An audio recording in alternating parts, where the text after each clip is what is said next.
Okay, okay. Ah, Kumusta po kayong lahat? Ah, I'm House TV.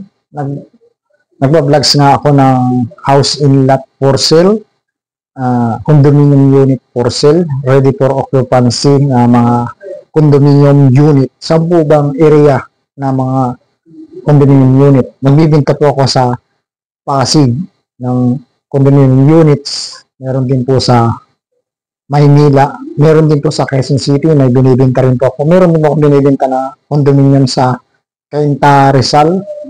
Meron din po dyan sa Las Piñas, Taguig. Meron din po sa Nabutas. And sa buong Metro Manila, may binibenta ako na condominium unit ready for occupancy, condominium unit for sale. May binibenta pa rin po ako na mga house in lot sa buong Antipolo, sa mga lupa na binibinta ko sa buong Antipolo, Rizal area. Yan po, marami po pong binibinta dyan na mga lots. Kung yung nare-review po ninyo House TV, yung mga post ko dyan, yung mga binibinta ko na house in lot, mga lot for sale, yan po yung mga binibinta ko. Tatlong types po yung binibinta ko ng lots. Number 1, farm lots. Number 2, residential lots. Number 3, commercial lots. Paano po ba ang pagbili sa amin kung bibili kayo ng lots? Example, kagaya nito, kung ito ay 20,000 your reservation, magre-reserve kayo para yung lupa. Example, may lupa dyan na gusto niyo dito sa lugar na ito, Rio de Oro, Residential Estates, General Trias, Cavite. Ito sa General Trias, Cavite.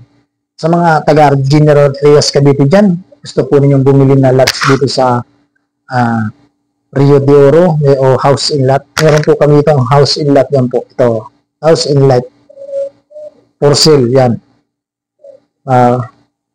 Gusto po ninyong bumili dito sa Rio de Oro Residential Estate sa General Trias, Cavite. Message lang po kayo sa taas. Na po yung contact number ko. Meron po ako dyan na cell number. Meron po ako dyan na Gmail. Yung tripping po nito tuwing Saturday morning, but sure buyer only po ito. Yan, kasi yung tripping ini-schedule po yan kasi yung sasakyan namin may mga tinitripping pa na mga buyer, kaya may schedule. Example, kung bibili kayo ng lots ngayon, nakita niyo yung post ko, ay gusto niyo bukas, ini-schedule po yung tripping para yung service namin magamit. Kaya may schedule po yung tripping.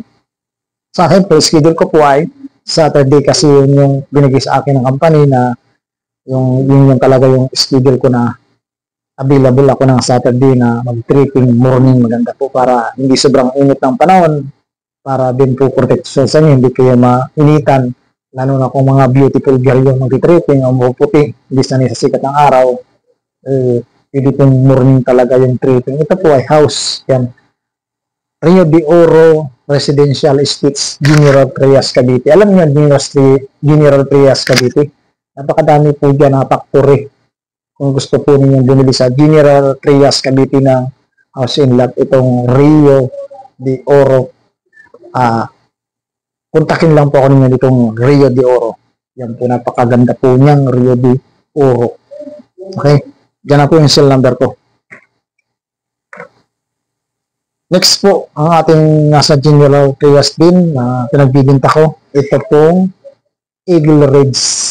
Eagle Ridge, yung total hectares nito, 700 hectares yung total hectares ng lots nito. Ang binibinta ko po dito ay lots, hindi po house in lots. General Trias, Cavite, kapag bumili kayo ng lots po rito ay kontakin lang ako ninyo. Meron na po akong post nito, Eagle Ridge dyan sa House TV. Review po niyo yung post ko dyan. Eagle Ridge, General Trias, Cavite. Golf and Residential Estates. Ang ibig sabihin, Golf and Residential Estates, sa loob po nitong binibinta ko ng lots ay may golf course. Di ba, napakaganda? Sa loob ng binibinta ko ng lots ay may golf course na. Then, marami pong amenities na nandito sa loob nitong General Trias na ito, yung Eagle Ridge, ang pangalan ng subdivision. yung amenities po niya na meron po siyang clubhouse, may swimming pool, tennis court, and volleyball court. Then may mga event center dyan na malaki at maganda siya. Napaka-plus po yan kasi may golf course siya. Gusto po nyo bumili sa Eagle Ridge, kontakin po ako ninyo dyan. Andiyan po yung contact number ko, Gmail. Patripping kayo Sabado, Eagle Ridge. Maraming amenities. Kapag bumili kayo nito, makukuha lahat ninyong amenities dito sa Eagle Ridge. Then may golf course. Pero yung golf course, iba po ang bayad niya kaysa dito sa lupa. Yung lupa, yung binibinta ko. Then yung mga, ang pakinabang ninyo kapag bumili kayo ng lupa dito sa Eagle Ridge, yung mga amenities, kaya ng clubhouse. Meron dyan security guard. 24/7, may CCTV camera. Secure yung family niyo, friends, kung may mga pupunta dyan, kung bumili kayo dito ng lupa, tapos nagtayo ka ng bahay, secure. Maraming amenities na makukuha. Volleyball court, basketball court, children playground, yan. Badminton, mayroon dyan golf course, diba? Dami ng amenities. Ito pong Eagle Ridge, hindi lang po ito na binibinta na lupa para pagtayuan ng bahay. Ito po ay binibinta, pwedeng investment po. For the investment, kung kayo, example, OFW, may pera kayo, malaki ang sahod niya sa abroad. Pwede po kayo dito na kontakin ninyo ako kasi pwede magbayad kayo ng online. Dun sa office namin, may pipilapan tayo, then bank to bank. Then meron kami bank online sa office. Kilala ba ninyo ito? Kasi nito, diba? Yan, kilala niyo artista na yan. Yan yung model ng namin sa company. Yan. Next, Eagle Ridge. Again, Eagle Ridge, napakarami ng amenities. 5 clubhouse, volleyball court, children playground, and basketball, tennis court. Then, mayroon po yan na golf course sa loob. 700 hectares ang Eagle Ridge. Bali, yung mangyayari dito, mayroon town center sa loob na itatayo. Kapag sinabing town center, pwede kayong magnegosyo dyan. Nandiyan ang Jollibee, McDo, may mga iba't ibang uri ng example, like Starbucks, SNR, kung sila nag-occupy o bumili dyan ng mga lupa.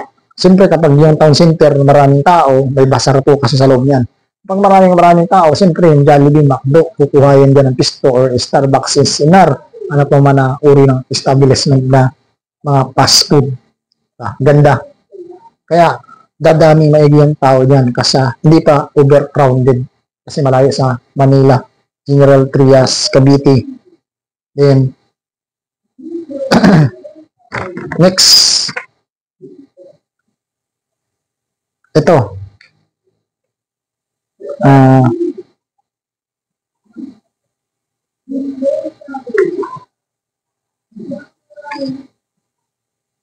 Ito po mga binibinta ko.